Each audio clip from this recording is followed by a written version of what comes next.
शिरसगाव कसबा येथे स्वस्थ भारत अभियानाच्या मोबाईल व्हॅनने रुग्णांची तपासणी केली। 250 ते 300 नागरिकांनी या तपासणीचा लाभ घेतला। स्वर्गीय रामविलास साबू व स्वर्गीय प्रेमलता साबू यांच्या स्मृतिप्रित्यर्थ रोगनिदान शिबिराचं आयोजन येथे करण्यात आलं। शिरस गावातील बाल मुकुंद राठी विद्यालय येथे घेण्यात आलेल्या एकदिवसीय रोगनिदान शिबिराला ग्रामस्थांनी उत्स्फूर्त प्रतिसाद दिला। स्वस्थ भारत अभियानचे संचालक राजेश साबू व महावितरण कंपनीचे अधीक्षक अभियंता दीपक खानंदे आणि त्यांची टीम यावेळी उपस्थित होती।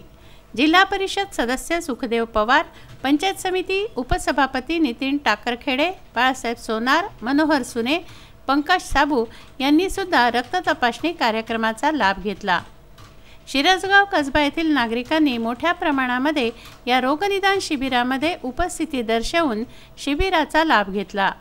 स्वस्थ भारत अभियानाच्या अंतर्गत मोबाईल व्हॅनद्वारे अत्याधुनिक साधनांच्या माध्यमातून 250 ते 300 रुग्णांची रक्ताची चाचणी घेण्यात आली। त्याचबरोबर high blood pressure, low blood प्रेशरची सुद्धा तपासणी करण्यात आली। तपासणीनंतर तात्काळ नागरिकांना रोगनिदान झाल्याचं प्रमाणपत्रही देण्यात आलं।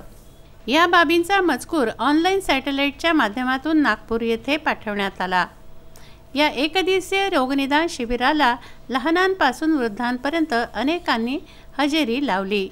सकाळी 11 ते सायंकाळी 5 वाजेपर्यंत असं हे शिबिर चाललं। नकुल सोनार, विदर्भ न्यूज, चांदूर बाजार।